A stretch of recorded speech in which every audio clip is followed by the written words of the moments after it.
Welcome to the scoring tutorial on NomoGaia's HRIA toolkit. The catalogs we developed in the last tutorial are complete. Now we can look at scoring.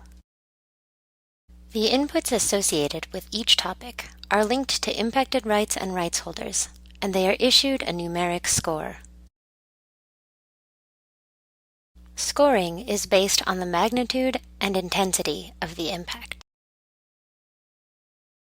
The most extreme positive scores and the most extreme negatives are issued when the intensity of the impact is high and the number of rights holders affected is high. A mild impact on many rights holders, or a severe impact on few rights holders, garners more moderate scores. We'll review our input before we determine which rights and rights holders are impacted. Take this project indicator on health facilities. Project clinics. We note that the project is improving several district health facilities. This will impact the right to health for workers, worker families, project area inhabitants, and children in a positive way. This is a large group of rights holders, so the magnitude is high. Intensity describes the extent to which project improvements achieve established standards of adequacy. The highest scores are reserved for interventions that exceed those standards. Challenges posed by baseline conditions are considered as well. Kayla presents a challenging baseline. With high magnitude and mid-level intensity, this indicator is scored 15. Sometimes a project activity will positively impact one rights holder group, while negatively impacting another. The employment profile reveals major positive impacts for a small group of rights holders, direct project employees, but impacts are negative for women. In this case, the indicator is split in two, enabling assessors to address rights holders individually rather than allow positive and negative impacts to cancel out. The impact on women is moderately negative in terms of both magnitude and intensity. Few women seek jobs, and wages are low but still higher than minimum wage. Scores from the matrix range from -25 to +25. Macros within the catalogs translate numeric scores to color-coded ratings as catalogs are completed. The most negative scores are linked to red ratings. The most positive scores are linked to blue ratings. The sheet displayed here portrays tentative preliminary impact ratings. Column A presents a baseline score derived from the context catalogs. Column C is the impact score, derived from the ratings produced in the company and project catalogs. These ratings at this stage are useful so that you can cross-check yourself and make sure no ratings surprise you.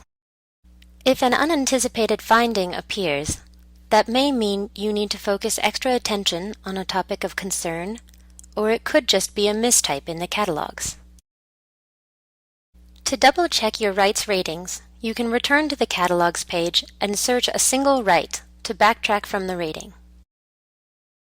This won't show you the whole picture. It doesn't depict how rights holders are affected, or what it means that impacts on a single right are both positive and negative. To look at the breakdown of positive and negative impacts on a single rights holder group, go to the rights matrix. On this page, you may be surprised by a finding.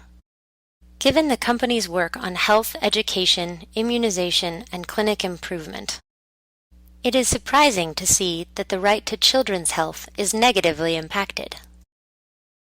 Back in the catalogs, we see that children have been scored twice under a split indicator, traffic accidents. Major mitigation measures near the school protect children from risk, while other rights holders are unprotected. We'll remove children from this second entry. Now the matrix shows a slight positive for the children's right to health, but it still seems off. This time, we'll narrow our search by both right and rights holder. There is no mention of immunization or project clinics. Running a search for project health, we confirm that improvement to clinics has overlooked the impacts on children's health. We add children as rights holders. The rights matrix now shows positive impacts on the right to health for children, which aligns with documentation. Clarifying rights and rights holders is important not just to fact-check, but also to develop recommendations for corporate action.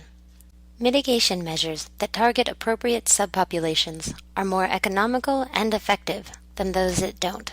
Another consideration in rating for Keolakera is the special topic HIV, described in the last tutorial. The HIV module adds topics to various subcategories. Project impacts associated with HIV are tracked in a separate matrix.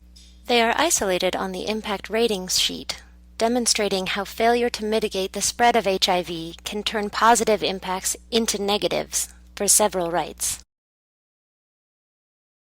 We don't have a computer tutorial for recommendations and monitoring. These processes are tailored to each individual project area. Please contact us for more information.